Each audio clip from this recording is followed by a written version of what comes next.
Hello ladies and gentlemen, my name is Sean Arnold, and hey, have you heard? Software development kits have now been sent out for Nintendo's new console, codenamed NX.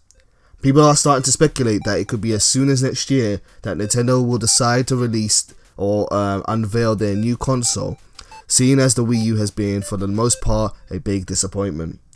I'm excited about this. A publication on Wall Street Journal last week had some coverage on this, and I'm just going to read out the following paragraph to you. The exact shape of the NX hardware isn't yet clear. People familiar with the development plans said Nintendo would likely include both a console and at least one mobile unit that could either be used in conjunction with the console or taken on the road for separate use. They also aim to put industry-leading chips in the NX devices after criticisms that the Wii U's capabilities didn't match those of competitors. This is great stuff.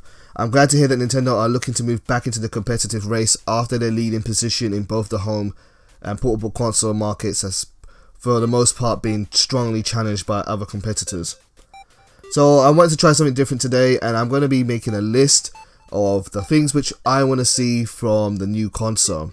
Now, before I do begin, just want to give a quick shout out to JD Arnold as well. JD and I kind of both made this list together. However, JD is feeling a bit under the weather. He was feeling really sick the other day, and as much as he wanted to be a part of this video, he's now trying to save up his energy for a big acting performance which he has to do. So JD, shout out to you, and hopefully you'll get better soon. Okay, so for the first thing on my list, the first thing which I think is important for Nintendo is that they should know that they cannot beat the PlayStation 4. At least not by completely imitating what they do. I think it's important that Nintendo acknowledge that their new console will immediately be at a disadvantage to the PlayStation 4. Sony has done an amazing job over the past few years and successfully claimed the dominant position in the home console market. Sales for the PlayStation 4 have been outstanding worldwide, and they're looking to have another successful run this Black Friday/holiday period. Microsoft are fully aware of this and recognize it, which is why they're trying to differentiate themselves more by providing benefits to both Xbox One users and PC players alike through their new platform on Windows 10. I've never owned an Xbox console, but there have been plenty of games I've wanted to try that are exclusive to an Xbox console. And thankfully next year, I'm finally going to be able to play titles like Killer Instinct on my PC, which is awesome. I'm actually going to be buying Microsoft exclusive games. The NX needs to also have something which differentiates itself from the competition. They already have a fantastic set of exclusive titles, as they are a game developer as well as a publisher. But I fear that simply giving us a new Zelda, Mario or Smash Brothers game isn't going to be enough to attract more people. Following on from number 1, my next wish is for backwards compatibility. If there is somewhere which I think Nintendo can differentiate themselves from Microsoft and Sony, it's by making their console backwards compatible. Sony and Microsoft are trying to provide alternatives of this through distribution services like PlayStation Now or whatever the Microsoft equivalent is called, where you put in your old disc and it gives you a code that you can download onto your current console. So they have alternatives for backwards compatible, but I think I want to see the new Nintendo console be with physical discs, be backwards compatible. I think this is incredibly vital for the company. I think if Nintendo just does plan to bring out a new console in the next 2 years, I feel it would be too soon for Nintendo to start developing a new version of their usual exclusives for people to even be excited about. There was about a 6-year gap between the last Smash Brothers game, Super Smash Bros. Brawl, and the current one, Super Smash Bros. Wii U for the Wii U. I don't think I'm really ready to be excited for a new version of Smash or even Mario Kart 9. That being said, at the same time, unfortunately, I still have no interest on loading up my Wii U and playing the current versions of these games either. So make the new console support the current set of titles and use that to provide newcomers and buyers with a strong library right from the get-go. Imagine this. The new Nintendo console comes out and it comes packaged with a free downloadable code for Super Smash Bros. For the Wii U, Mario Kart 9, and then a physical disc of whatever their new version of Wii Sports or Nintendo Land is going to be. I think that would be a huge bargain. I think it would be too difficult to ignore, and I think tons of people would buy that. Number 3, open up the platform to make it easier for third parties to bring their games onto Nintendo consoles. Porting games is not an easy task. There's a reason why most Windows users don't own a Mac, and that's because it takes time to adapt and learn another system. Many big publishers have zero interest in porting their titles to the Wii U because it costs too much money and time and their target audiences already own different consoles. I don't know what Nintendo can do, but there needs to be more of an incentive for third-party developers, whether they're a large publisher like Ubisoft or an indie developer like Lab Zero, to bring their games to their console. It's getting to the end of the year now, and as I start to reflect on what has been my favourite games of the year, I've noticed that the majority of them are third-party exclusive titles. Bloodborne is a great example of this. Sony approached From Software and said, hey, we want our own Souls game. And what a game they got out of it. Nintendo have shown that they are willing to do this already, with titles such as The Wonderful 101, Bayonetta 2 from Platinum Games, and Hyrule Warriors, which was developed by Koei Tecmo.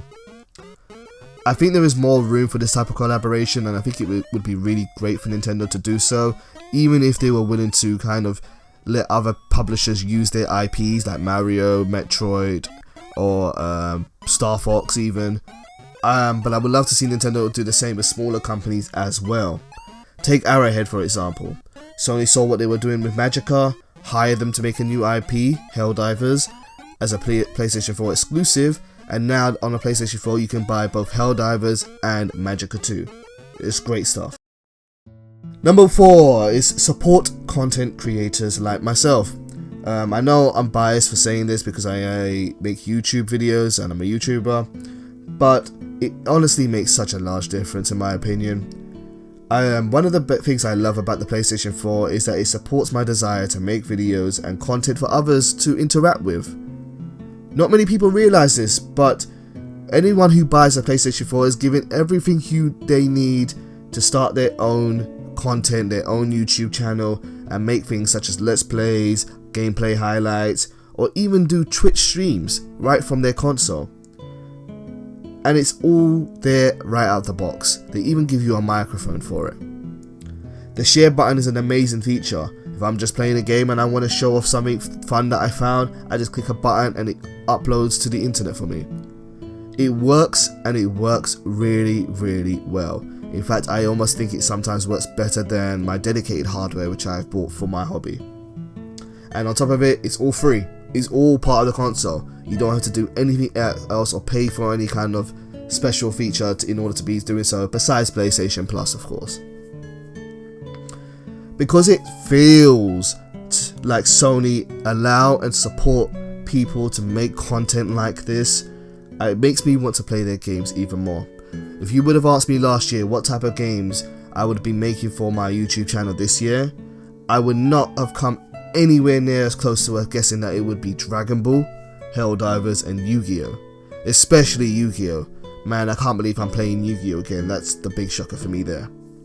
But because I'm able to do this freely and share my enjoyment with other people, I'm encouraged to keep playing. That's what just keeps me going. I love seeing comments from other people. I love seeing other people's YouTube channel and watching their content and seeing what they have to do. And because we can all just do this kind of stuff, it just makes the games more fun. I feel that Sony recognized this, that this is just how people in the year 2015 like to enjoy their hobby, and they don't choose to challenge them for it.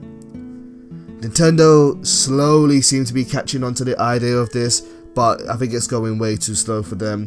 And with the way the Nintendo Creator Program was received earlier this year, and how it put off many big YouTubers from covering Nintendo games, I just don't think they're doing enough. Number 5. Make it cool to own a Nintendo again. I think bragging power is often overlooked when it comes to these things, but I think it's such a motivating factor, and I think it's one which affects Nintendo greatly. When discussing this list with JD, one of the things he pointed out is that no one in his or Leo's age bracket talks about Nintendo, and he's absolutely right. I work in a school myself, and when I hear children talking about what they do in their personal lives, especially boys, they often like to brag and show off to each other about the things they have. Often I will hear them talking about what mobile phone they or their parents have, or what car their family drives, or what football team they think is the best one. When it comes to video games, all I ever hear them talk about is FIFA, Call of Duty, Minecraft, and GTA. That's it. I think it's ironic that Nintendo market themselves to be the family-friendly option, yet seem to have lost all appeal with that young audience. Although this could be just very well a reflection of the area that we live in and that I work in. But when it comes down to it, children are sponges. They're easily influenced and follow the crowd. So when they're on their phones watching their favourite YouTubers, they want to play the games that their favourite YouTubers are playing. And this kind of brings me back to point number 4, in that if you support the content creators and get more people covering your games, then other people are going to be encouraged to play them as well. Number 6, I want to play my handheld games on my TV again. I think Wigwam from the Banana Crew put this best. One of the best things about the Super Nintendo was the Super Game Boy. This was just a cartridge which you could put into your console, and it would have an open slot where you could put your Game Boy game in top of that. And it was awesome. Playing games like Pokemon or, well, mostly Pokemon for me, I didn't really play many Game Boy games. Pokemon or The Legend of Zelda, Link's Awakening, playing that on my TV was just so much fun. I want to be able to recreate that experience. Don't get me wrong, when I'm traveling, yeah, I'll bring my 2DS or my PSP around with me and play that. More than happy to do that. But when I get home and I'm sitting on my couch, I want to use a TV that's at least as big as my laptop screen, or a screen which is as big as my TV, and use that to watch my content on. I'm hoping that this portable part of the new Nintendo NX is kind of the new kind of handheld version of their games, and that there is seamless integration between their handheld console and their home console, and that you can just share the features and your library between the two. Kind of like what Sony do with the PlayStation VR and the PlayStation TV. And finally, I just want a new name. I didn't really take to the name Wii U. I thought the Wii was a clever name. It was a gimmicky name for the time. When Wii was popular, I thought it was fashionable to have a Wii at the time. But going with the Wii U as a name, I thought was a bad choice. When a new PlayStation comes out, I know it's a new PlayStation. It's got a bloody number after it. PlayStation 1, 2, 3, 4. You know when there's a new PlayStation out. Xbox, I've given them kind of a pass on this because Xbox 360 was so popular last generation cycle that whatever the number was, you knew it was going to be a new Xbox. The Wii was really popular as well, but once the fashion or the trend started to die down, the Wii U kind of just, I don't know, it just didn't have a name which just said, hey, I am a brand new console. It kind of more like felt like it was like an expansion pack or an update to an old console. So yeah, I just hope they go with a new name. I think the codename Nintendo NX sounds pretty cool, but I doubt they'll go with that. So there you have it, guys. 7 things that JD and I want to see for the new Nintendo NX. Do you agree? Do you disagree? Let me know down in the comments down below, and thank you as always for watching my videos. Take care.